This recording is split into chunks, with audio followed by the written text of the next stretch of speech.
गया में जब इस राजमार्ग से हमारा वाहन निकल रहा था तो सोचा कि आपको इस लोकेशन पर ज़रूर गया के बारे में जानकारी दें, क्योंकि ये लोकेशन, ये स्थान इस वक्त बड़ा महत्वपूर्ण है। हम ये इस राजमार्ग के इस पुल पर खड़े हुए हैं और हमारे एक तरफ विष्णुपद मंदिर दिख रहा है और दूसरी तरफ जो है वो सीता कुंड है। हम ये बताना चाहेंगे, ये फल्गु नदी पर बना हुआ पुल बड़ा ही महत्वपूर्ण ये जगह है, क्योंकि फल्गु नदी जो कि नगर के पूर्व में बहती है, लेकिन चूंकि यहाँ पे सामने आप देख रहे होंगे जो एक ब्रिज दिखाई पड़ रहा है सामने, और उस सामने ब्रिज के ठीक नीचे एक रबर डैम राज्य सरकार के द्वारा बनाया गया है। और इस रबर डैम के बनाने के पीछे महत्वाकांक्षा राज्य सरकार की रही है कि साल भर जो लोग पर्यटक यहाँ पर आते हैं श्राद्ध कर्म करने के लिए, उनके स्नान आदि के लिए यहाँ पर जल बना रहे। और ये सामने आप देख रहे होंगे इधर विष्णुपद मंदिर है और इसी विष्णुपद मंदिर के लगे हुए घाट दिखाई पड़ रहा होगा आपको। ये घाट बड़ा महत्वपूर्ण घाट है और इसी घाट के दूसरी तरफ यानी फल्गु नदी के दूसरी तरफ अगर हम जाएंगे तो यहाँ पर ये सीता कुंड है, जिसके कि हम आपको एक विहंगम दृश्य हम आपको यहाँ पर दिखा रहे हैं।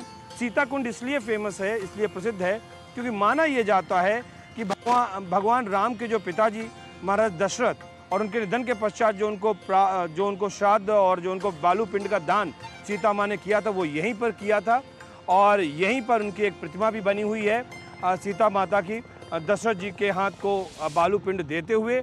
और ये पूरी कहानी जो यहाँ पर चल रही श्राद्ध कर्म को लेकर वो भी इसी स्थान से जुड़ी हुई है। श्राद्ध कर्म करने के लिए संपूर्ण देश से लोग यहाँ पर आते हैं। पूरा एक लघु भारत हमें यहाँ पर दिखाई पड़ता है और इसीलिए एक भारत श्रेष्ठ भारत में हम इस गया जी के महात्म का, उसके महत्व का चर्चा कर रहे हैं।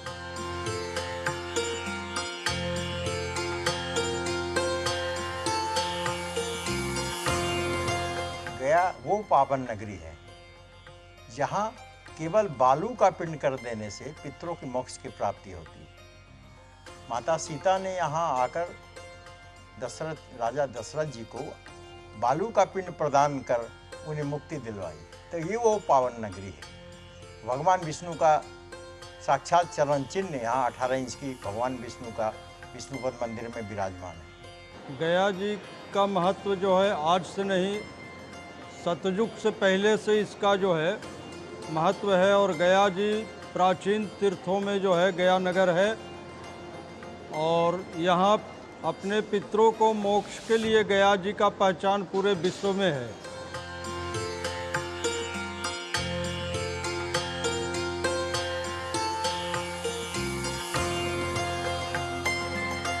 गया काफ़ी ऐतिहासिक स्थल है। यहाँ पर मोक्ष और ज्ञान की स्थलें हैं जो देश के और विदेश के कई लोग आते हैं।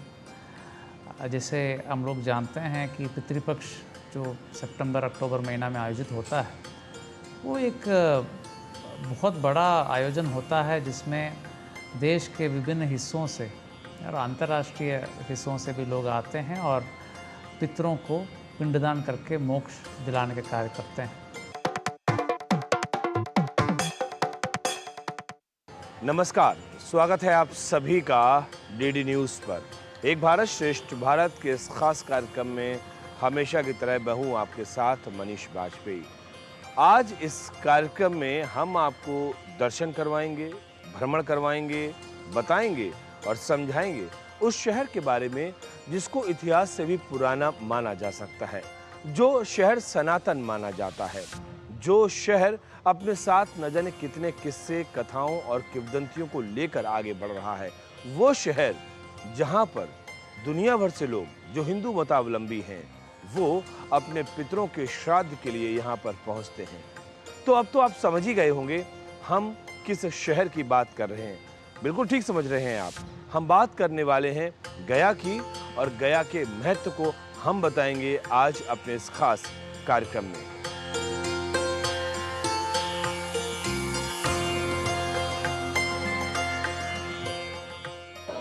जहां श्रद्धा का भाव होता है वहां तर्क काम नहीं करता। गया के बारे में अगर हम ये बात करें तो यहाँ पर श्रद्धा के चलते ही वर्ष भर लोगों का तांता लगा रहता है।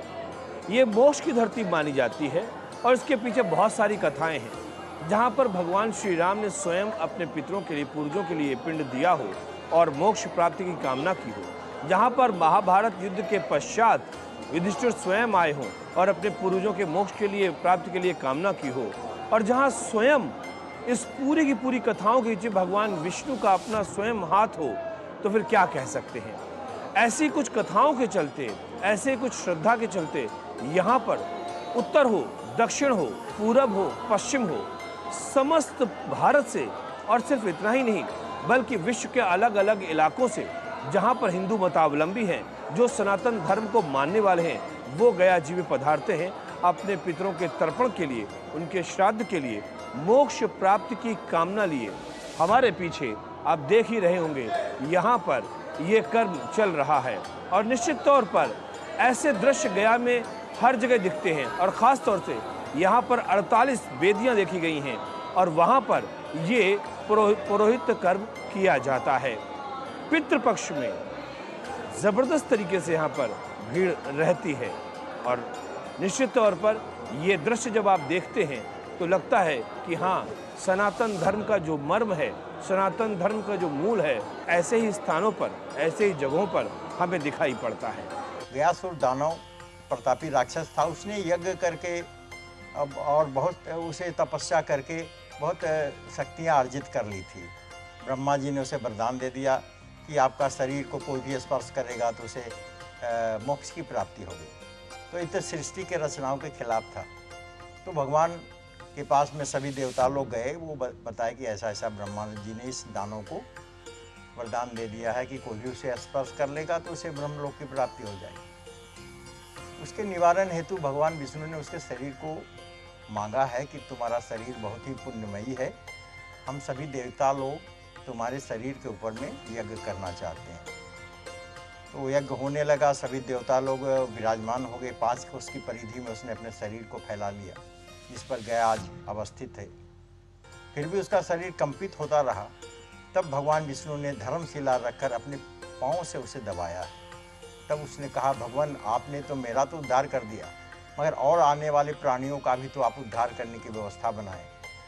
आप ऐसा करें कि यहाँ कम से कम एक पिंड और एक मुंड, एक संस्कार गया जी के अग्नि संस्कार में होनी चाहिए, और एक पिंड कम से कम आपके चरणों में अर्पण होनी चाहिए। ऐसी आप हमें वरदान दो, या मानव के लिए ऐसा वरदान कर दो कि जो यहाँ आकर पिंड करें उन्हें मोक्ष की प्राप्ति हो। पिता माताश्च भार्याश्च भगिनीश्च दुहितापति पितृससा मातृभगिनी सप्तगोत्रान्तारे।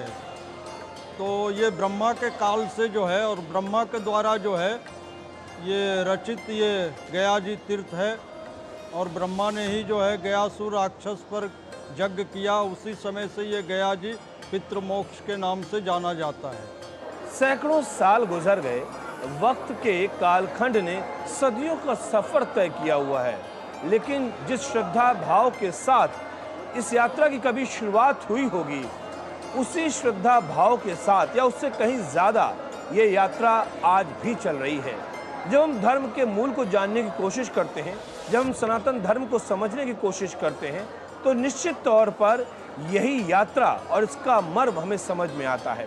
हमारे पीछे आप विष्णुपाद मंदिर के दरवाजे को देख रहे हैं, और ये वो जगह है जहाँ पर भगवान विष्णु के पदचिन्ह देखे जाते हैं, और लोग इन पद चिन्हों के दर्शन करने के लिए ही आते हैं।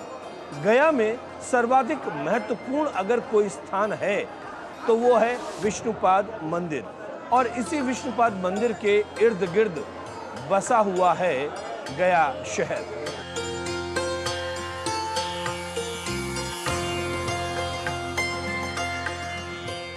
इस देश का सबसे बड़ा दुर्भाग्य रहा है कि मुगल काल में भारत के प्राचीन मंदिरों, धरोहरों को बहुत नुकसान पहुंचाया गया, या यूं कह लें कि समाप्त करने की कोशिश की गई।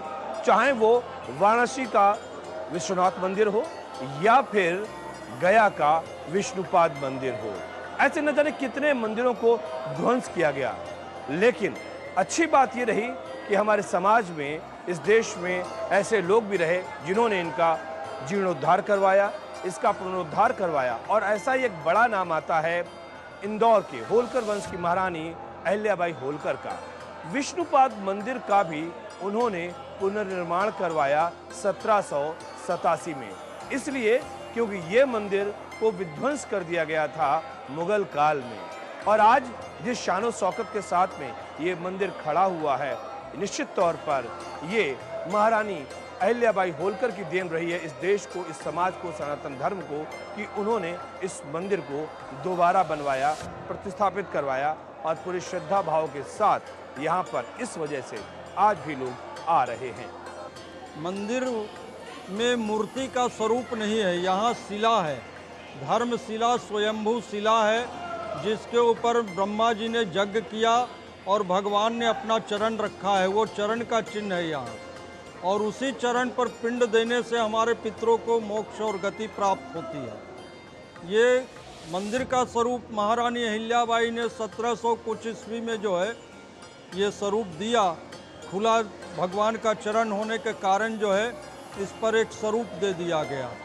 लेकिन जितने भी यहाँ पिंड स्थल है वहाँ कहीं मूर्ति का पूजन नहीं है। फल्गु नदी में श्राद्ध प्रारंभ पुनपुना से करते हैं। पुनपुना नदी है, वहाँ कोई मूर्ति नहीं है।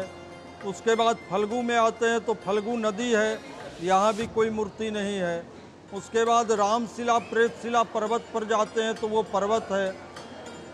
ब्रह्म सरोवर बैतरणी एक सरोवर है, तालाब है, वहाँ श्राद्ध करते हैं। तो जितने भी स्थान यहाँ है वहाँ मूर्ति का जो है पूजन नहीं है, वो एक वेदी बोलते हैं श्राद्ध स्थल उस स्थान। और वो श्राद्ध स्थल का निर्माण ब्रह्मा जी के द्वारा किया गया है, जिसके ऊपर लोग आकर के अपने पितरों को मोक्ष गति प्राप्त करवाते हैं। न जाने कितने किस्से, किंवदंतियां, कथाएं यहाँ पर आपको जिंदा मिलेंगे। श्रद्धा से सर यहाँ पर झुकते मिलेंगे। जरा महसूस तो करिए इन पत्थरों को सही, ये पत्थर भी आपको अपने पास बुलाते मिलेंगे।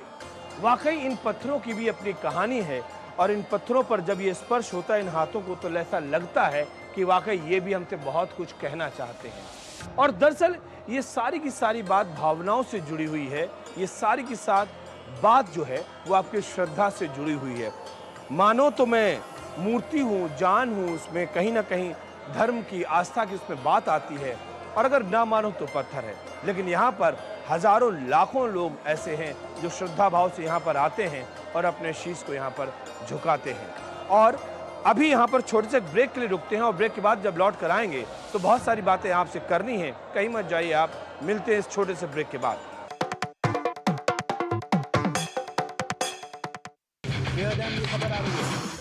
ब्रेकिंग न्यूज की रेस से हटकर हम लेकर आते हैं आपके लिए सार्थक, सकारात्मक और प्रेरणादायी खबरें जो देती है हौसला, बढ़ाती हैं आत्मविश्वास। हम लेकर आते हैं अपने इस खास कार्यक्रम में आम लोगों के जज्बे की कहानियां। देखिए मेरे साथ गुड न्यूज जज्बा इंडिया का।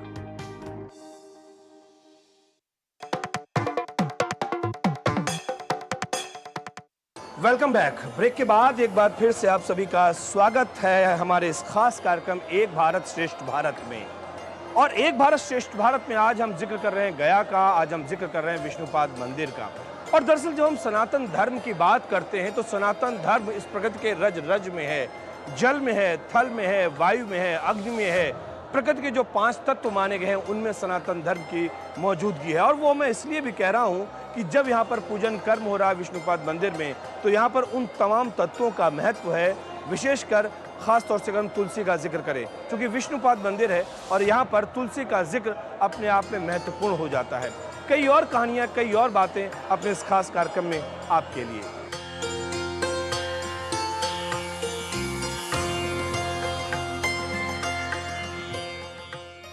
दरअसल जब हम इस क्षेत्र में आते हैं, जब हम इस नगर में आते हैं, जब हम इस धाम पर आते हैं, इस विष्णुपाद मंदिर में आते हैं तो कई सारे संबंध हमें यहाँ पर स्थापित होते हुए दिखते हैं। चाहे वो संबंध प्रकृति से परमात्मा का हो, परमात्मा से आत्मा का हो, भौतिक का आध्यात्म से हो या फिर मोक्ष से मनुष्य का हो। ये सारे संबंध हमें यहाँ पर दिखते हैं और बिल्कुल साफ तौर पर दिखते हैं और उसकी अपनी अपनी वजह खास है। खास तौर से जब हम विष्णुपाद मंदिर का जिक्र कर रहे हैं तो भारत के तमाम प्राचीन मंदिर जो हैं, जिनका ऐतिहासिक महत्व है, जिनके पीछे कोई ना कोई ऐतिहासिक घटना जुड़ी हुई है, उनका निर्माण नदियों के समीप ही देखा गया है। उसके कई कारण हो सकते हैं और यहाँ पर भी श्री विष्णुपाद जो मंदिर है उसके बगल में, उसके पास में, इस समीप में, या यूँ कहें कि श्री विष्णुपाद मंदिर का जो परिसर है उसके लगे हुए फल्गु नदी बहती है। फल्गु नदी का अपना बहुत बड़ा महत्व है। ये भी बात सामने आती है कि माता सीता ने फल्गु नदी को श्राप दिया था, उसके बावजूद भी यहाँ पर जितने भी लोग आते हैं अपने पितरों को तर्पण के लिए, उनको श्रद्धा कर्म करने के लिए, श्राद्ध करने के लिए, वो लोग इस नदी में न केवल स्नान करते हैं बल्कि स्नान करने के बाद ही ये पौरोहित्य कर्म संपन्न होता है। यहाँ जो है अभी तत्काल 54 स्थान है श्राद्ध का, जिसमें 9 स्थान पर तर्पण है, 45 स्थान पर पिंडदान है। तो उसमें 2-3 तरह का श्राद्ध यहाँ बतलाया गया है शास्त्रों में। त्रिपाक्षिक श्राद्ध होता है जिसमें कि जो है 54 जगह पूरे स्थानों पर लोग जा करके 3 पक्ष उसमें लिया जाता है। जैसे अभी जो है ये आश्विन मेला जो आने वाला है, पितृपक्ष महासंगम, तो उसमें जो है जो श्राद्ध करेंगे त्रिपाक्षिक श्राद्ध, तो वो अनंत चतुर्दशी, भाद्रपद के शुक्ल पक्ष के अनंत चतुर्दशी से वो श्राद्ध शुरू करेंगे। तो 2 पक्ष हो गया, चतुर्दशी और पूर्णिमा भाद्र शुक्ल पक्ष का, और 15 दिन पितृपक्ष आएगा। तो ये जो है, और फिर 1 दिन आश्विन कृष्ण पक्ष का जो है वो प्रतिपदा आएगा, जिस दिन अपने जो है नाना नानी का श्राद्ध किया जाता है। तो ये त्रिपाक्षिक श्राद्ध इसको बोलते हैं। तो वो 17 दिन 18 दिन उसमें समय लगता है। पंचकोशे गया क्षेत्र, यानी कि 5 कोस में गया का क्षेत्र माना गया है। 15 किलोमीटर का लगभग ये पूरा का पूरा एरिया होता है जहाँ पर गया का क्षेत्र माना जाता है। और वैसे तो कई वेदियों का यहाँ पर विधान हुआ करता था बहुत प्राचीन समय में, लेकिन अभी 48 वेदियों का जिक्र होता है। और आज जिस समय हम यहाँ पर खड़े हुए हैं, यहाँ पर 16 वेदियाँ हैं। 16 वेदियों का मतलब साफ है, ये वो जगह हैं जहाँ पर अपने पितरों का श्राद्ध कर्म अगर किया जाए तो पितरों को मोक्ष मिलता है, उनकी आत्मा को मोक्ष मिलता है। ये कहावतें हैं, कहानियां हैं, किंवदंतियां हैं, लेकिन इनका जिक्र पुराणों में भी है। इसलिए सनातन धर्म में ये मान्यता बहुत ज़्यादा प्रबल है, या यूं कहें स्थापित है। यहाँ पंचकोशी गया करने का विधान है, जिसमें 45 वेदियों पर वर्तमान में पिंडदान होती है। पहले तो 365 वेदियाँ हुआ करती थी, जो यहाँ से कोलाहल पर्वत तक काफ़ी करीब 100 किलोमीटर की परिधि में लोग यहाँ पुनपुन से आरंभ हो जाता था पिंडदान। आज पुनपुन तो खैर आज भी होता है, कनूरन नारायण रोड में पुनपुना है नदी, दूसरा पटना के पास है। तो इस तरह से ये 100 किलोमीटर के अंदर में ये कार्यक्रम होता है, जिसे करने के लिए 17 दिन यहाँ निवास लोग करते हैं। गया में अनेकों महान संत महात्मा और भगवान श्री राम भी आए, धर्मराज युधिष्ठिर भी आए अपने पितरों को मोक्ष के लिए, और जो ये भीष्म पितामह भी आए, चैतन्य महाप्रभु भी आए, पुष्टि मार्ग के हमारे महाप्रभु जी भी आए, अनेकों संत भी आए और महात्मा और देवता भी जो जिनको हम अवतार के रूप में पूज रहे हैं वो भी आए अपने पितरों को मोक्ष के लिए। तो गया जी वो स्थान है, और ये पितृमोक्ष के लिए ही जाना जाता है। आज से नहीं, सदियों से लोग गया जी चल रहे हैं। तो किस लिए चल रहे हैं? अपने पितरों को श्राद्ध करने के लिए, तर्पण करने के लिए। अनंत चतुर्थी से पिंडदान आरंभ होता है और ये 17 दिन अमावस के दूसरे दिन तक ये पिंडदान होता है। वैसे तो गया में सर्वकाल पिंडदान देने का विधान है। बहुत सी भ्रांतियाँ यात्रियों में होती है कि मैं कब जाऊँ, तिथि पे जाऊँ, हमारी एक का तिथि आज पंचमी है, दूसरे का अमावस है। तो इसलिए उसका निवारण है गयायाम में सर्वकाल येषु पिंडम दद्यात् गयासीर। गयासीर का मतलब भगवान विष्णु के चरणों पर आकर गए 365 दिन में कभी भी आप आकर पिंड दें, चाहे वो शुक्रस्थ हो, गुरुअस्त हो, किसी भी काल में है, कहीं वर्जित नहीं।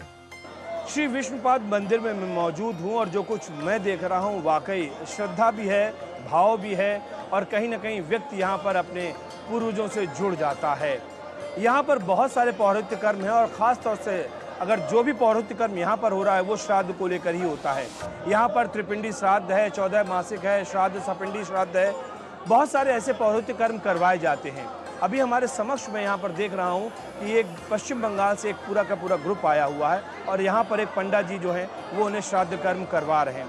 ख़ास बात यह है कि यहाँ पर पूरे देश भर से ही नहीं बल्कि विश्व के अलग अलग इलाकों से जो लोग आते हैं उनके अपने, चाहे वो नगर हो, क्षेत्र हो, कोई भी शहर हो, यहाँ पर उनके पंडा सुनिश्चित हैं, यानी कि जजमान सुनिश्चित हैं, पंडा सुनिश्चित हैं। और यहाँ पर जो लोग आते हैं तो जो सुनिश्चित पंडा होता है वही इनका पौरोहित्य कर्म करवाता है। और साथ ही साथ कई कुलों का उनको ज्ञान भी होता है। और जब उनके कुलों का ज्ञान होता है और जब यहाँ पर जजमान अपने पंडा से मिलता है तो जजमान को ये पता होता है कि उनके पहले, यानी कि उनसे पहले उनके परिवार से कौन कौन लोग यहाँ पर आए हैं। ऐसे कई सारे संबंध यहाँ पर जुड़ते हुए हम देखते हैं।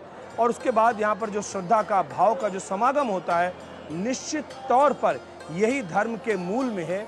इसी को हम सनातन धर्म कहते हैं। पितृपक्ष तो अपने आप में बहुत महत्व रखता है, मगर 3 पितृपक्ष गया में लगते हैं। एक चैत्र का पितृपक्ष लगता है जो होली के समय, होलिका दहन के दूसरे दिन से ये कार्यक्रम आरंभ होता है। चैत्री पितृपक्ष कहा जाता है। एक पौष का पितृपक्ष होता है जो पौष में पहले पक्ष में किया जाता है, और ये आश्विन मास का ये। तो 3 पक्ष बहुत ही उत्तम माने जाते हैं जो श्राद्ध के लिए। विष्णुपद मंदिर से जब मैं इस वक्त नीचे फाल्गु नदी के घाट की तरफ उतर रहा हूँ तो एक प्रसंग ध्यान में आता है, और वो प्रसंग हमारे धर्म ग्रंथों में निहित है और इसीलिए उस प्रसंग को मैं यहाँ पर बता रहा हूँ। भगवान राम के वंशज, खासतौर से भगवान राम के जो पूर्वज कहें, महाराज दशरथ, उनके पिता की बात करें, उनका निधन हो गया था। भगवान राम वनवास में थे और वो इस गया क्षेत्र में आते हैं। और माना यह जाता है कि जब वो गया क्षेत्र में आते हैं तो यहाँ पर इसी फाल्गु नदी से यहाँ पर हाथ निकलता है और वो एक अपने श्राद्ध के लिए पिंड की मांग करते हैं। और उसमें सीता जी को, चूँकि वहाँ पर कोई सामान होता नहीं है, तो सीता जी उनको एक बालू का पिंड बनाकर उनको अर्पित कर देती, उनको दे देती, और माना जाता है उस बालू के पिंड से उनको मोक्ष की प्राप्ति होती है। लेकिन जब राम लौट कर आते हैं कुटिया में और वो ये पूछते हैं कि कैसे कोई साक्ष्य या कोई गवाह, तो सीता माता बहुत सारे लोगों को साक्ष्य के लिए बोलती हैं, लेकिन कोई भी उन बनता है। तो यहाँ पर एक अक्षय वट की कहानी आती है। वो अक्षय वट जो कि कहता कि हाँ भाई इन्होंने श्राद्ध कर्म किया है, तो माँ सीता वहाँ पर उनको वरदान देती हैं अक्षय रहने का, यानी कि वो अक्षय वट आज भी यहाँ पर है। लेकिन वहीं पर फाल्गु नदी को ये श्राप सीता माता के द्वारा दिया जाता है और यहाँ पर फाल्गु नदी सूख जाती हैं। अभी इस समय अगर वर्तमान की बात करें तो शासन प्रशासन ने, राज्य सरकार की कर्म बात करें, यहाँ के पौरोहित्य कर्म को देखते हुए, श्राद्ध कर्म को देखते हुए यहाँ पर एक रबर डैम बनाया, जिसके चलते फाल्गु नदी में अभी यहाँ पर पानी जमा रहता है। और उसकी वजह ये है कि फाल्गु नदी में स्नान करने के बाद में ही लोग श्राद्ध कर्म को करते हैं। वैसे हमेशा की तरह ये देखा गया है कि ये जो फाल्गु नदी है ये सूख जाती है और नीचे नीचे पानी बहता है, ऊपर पानी नहीं आता है। ये सब चीज़ें हैं जो कि यहाँ की स्थान से जुड़ी हुई कथाएं हैं, कहावतें हैं, किंवदंतियाँ हैं, गाथाएं हैं। और इन्हीं कथाओं, किंवदंतियों के इर्द गिर्द पूरा गया जी का क्षेत्र समाया, देश और दुनिया से लोग यहाँ पर आ रहे हैं। उसके अलावा यहाँ की जो विधान है, यहाँ की जो मान्यता है, विभिन्न प्रांतों के आने का जो सिस्टम है उनके, कोई गर्मी में आने का, उनको साउथ वाले ज़्यादातर गर्मियों में आते हैं। बंगाल के लोग के आने का कुछ अलग अलग समय, कार्तिक पूर्णिमा मानते हैं वो लोग, चैत बारुणी मानते हैं वो लोग, माघी पूर्णिमा पर ज़्यादा लोग आते हैं, शिवरात्रि पे ज़्यादा लोग आते हैं। तो यूपी के लोग ज़्यादा पितृपक्ष में, चैत में, और एमपी के लोग सब दिन आते रहते हैं, महाराष्ट्र के लोग आते रहते हैं, साउथ के लोग भी आते रहते हैं, पर ज़्यादा मान्यता उन लोग ये इन तिथियों को, इन मास को देते रहते हैं। गया जिला में अगर आप देखेंगे विभिन्न राज्यों से लोग आते हैं, साल भर आते हैं, और यहाँ पर जो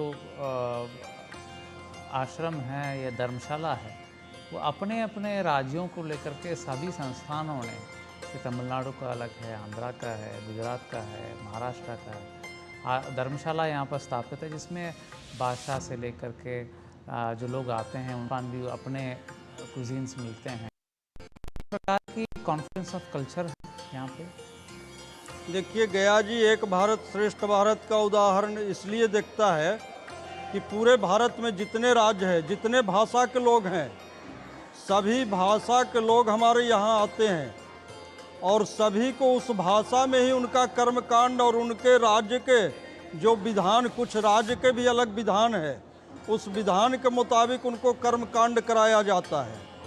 और हमारे विदेश में भी जो हमारे भारतीय संस्कृति के लोग जो इसको मान रहे हैं सनातन को, वो भी आते हैं, विदेश से भी लोग आते हैं और अपने पितृमोक्ष के लिए गया जी आते हैं, उनका भी कर्मकांड कराया जाता है।